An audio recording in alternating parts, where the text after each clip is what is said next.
Good afternoon, folks. Once again, we're here to talk with Coach Allen midweek about Rebel football here on Chambers Academy Sports Live on our YouTube channel. And, Coach, here we are, Final Four in football, or what they might call the semifinal game, I guess. Home game with Wilcox. Last week was a nail biter, and maybe not many folks expected to be one if you looked at what might be odds makers' view of it, but you got the best game probably Jackson gave anybody all year. How's the team reacted in practice this week? Yeah, that would have been a monumental upset, no doubt. But our kids showed a lot of grit and heart at the end, and we found a way to win. Didn't play our best, turned it over 4 times. We played really uncharacteristically. We didn't play well defensively with some things, but our guys, I think it really was a great wake-up call for our seniors. We had our best practice defensively of the year Monday and had another great one yesterday, even though it was frigidly cold and the wind was blowing.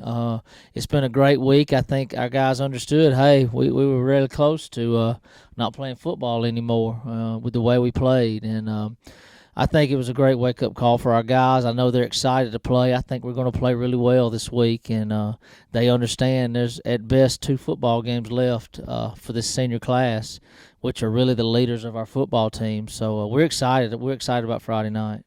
Good. Well, the opponent, the Wilcox Wildcats, they were the opponent of the semifinal game last year when we were able to win a state championship, and we did pretty well with them. What's different about them this year than last year?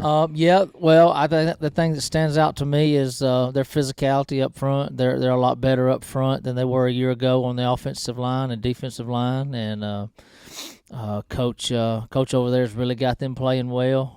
Coach Beck and Coach Tutt, and they believe in themselves. I think this is their first 10-win season in about 16 years. I think Coach Beck was telling me on the phone. He and I talk usually once a week, and most of the coaches in the AISA are good friends, and they've done a great job with their program, and their expectation levels are way up, and I know they're going to come in here sky high ready to play Friday night. Their first 10 win in 16 years, and this is our 5th in a row, isn't it? So. Yeah, it is. We've been very fortunate. God's blessed us, and I think the important thing that football teaches you in life is that you've got to maintain a spirit of humility, even when things are going really well. And things have gone really well for our program, but you have to keep that fire inside of you and that spirit of humility that says, hey, I could very easily not be on the top of the mountain right now if a few things change, and I quit working hard and I quit giving my best. And so our program has been on the top for a long time, and it's easy to get complacent sometimes, and that complacency can cost you ball games, as we kind of saw Friday night. So we're going to be prepared. Our kids are going to play hard Friday, and it was a great life lesson for our young men. Well, a few common opponents I noticed between Wilcox and Chambers. I believe we both played Pickens. Both played Jackson, obviously, now. And they did play Jackson without number 15. Number 15 was a really good player. He was, and then we both played Abbeville. So a little bit of a gauge, but maybe the biggest gauge is they only lost by 7 to Crenshaw. So we'll kind of find out if we can sort of stay on the field, both those teams, because everybody's been pointing to the 2 of them. They've been in the top 5, and it's been Crenshaw and Wilcox, and poor little Chambers been kind of forgotten, hadn't they? Well, none of those polls really matter. We were number 1 for a week there, and it really didn't change a whole lot about our team. What matters is who's on top at the end, and that's the way it is. And that's another life lesson in and of itself. When you get to the end of your life, what matters is if you know your Lord and Savior Jesus Christ. And Amen. So we got a lot of relatable things with football today, don't we? But rankings don't matter. You got to go out there and play. It's going to be cold. It's going to be an old-fashioned slugfest. They're physical. We're physical. Kind of like a Ali Frazier boxing match. And so our guys are going to be prepared for that. We've already prepared them mentally for what kind of game it's going to be, and they're excited to get it on. Good. Well, I'm glad to hear that. How are we doing injury-wise? Gotten some guys back this week, which has been really good. They've been able to practice. We feel like they're going to be able to go this week, and so just excited. You got to be playing your best. You're going to have your typical bumps and bruises and things like that at this time of the year. Everybody does. It's those that are mentally tough enough to play through that is the ones that come out on top. Well, I'm glad to hear everybody's pretty healthy. That's always a thing. You hate to see a kid stand on the sidelines with a hoodie on and got his jersey. It looks like he'd give anything in the world to be out there, and he can't quite make it. So I'm glad to know they're all healthy. What's the weather supposed to be? I hadn't even looked. What I'm seeing is going to be pretty and clear. It's going to be pretty chilly, probably around 50 degrees or a little less at kickoff time. So, when those guys, I know that's cold on the fans. Warmer than it is outside. Yeah, huh? I know that's cold on the fans, but it's not. It's cold on those kids when they get to run around and play in football. You all may have noticed we are inside today. We usually try to do this on the field because Coach is down there with the team. But he was gracious enough to come inside today, and that makes me happy because it's pretty cold out there. He's got to get back out there in the cold. He's already got some kids out there working on some special teams and things like that. So it's all a big part of it. Special teams, offense, defense, all got to mesh together, don't they? Yeah, especially when it gets to the end and the margin for error is much smaller. And, there's 3 phases to the game, and you got to be good in all 3. And one critical error can be the difference in winning and losing. We talked about, not to jinx you, last couple of weeks. So the last 2 minutes of the first half's been a booger for us. I know you've been working on that as well this week. Yeah.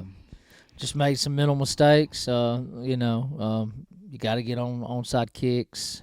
You got to not turn the ball over. I think turnovers have been the most glaring thing that we've got to get corrected, and we've really worked hard on that. Good. Well, you had a little bit of problem with that first 2 games of the year and worked on it and went about 8 weeks without it. So obviously what you did work then, maybe it'll work this time. Hope it does. Yeah.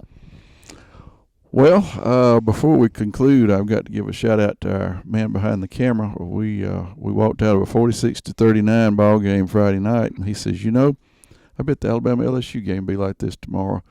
And it was 46-41. So David Howard, you get the Football Prognosticator of the Week award for being so accurate with your prediction of Alabama and LSU. And, hey, if this game's like that one this week, as long as we win, it's all right, isn't it? Yeah, you just want one more point than the other guy, and it's not about style points anymore. It's just about survive and advance. And, if you look at last week, I think that's what we'll look back on and say, hey, it doesn't matter if it was 10-9 or if it was 46-39. The thing that stands out for me in the game is our kids' will to win, and to be able to go a minute and 11 go 60 yards in a minute 11 with no timeouts. That said a lot about our football team, about their savviness, about their football IQ, and about our ability to throw and catch and make plays at the end when time was against us. I was looking, this is our 49th season and 11th semifinal appearance. But the first semifinal appearance was in 96. So really in 23 years, we've been to 11 semifinals. That's well, we did awesome. go in 1989 when Steve Golden and some of those guys were seniors. We upset Patrician at Patrician. That's right. I forgot about that. And we played Catherine Academy here at home when I was a 8th or 9th grader, and lost the game.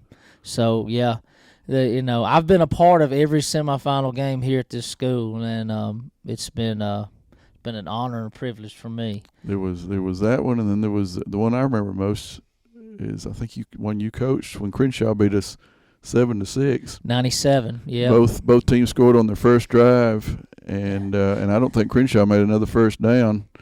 And we scored again late in the 4th, and they called it back for holding. We went up and down the field all night and could not get in the end zone and got beat 7-6. I remember that one, and then I think the other one was over at Patrician.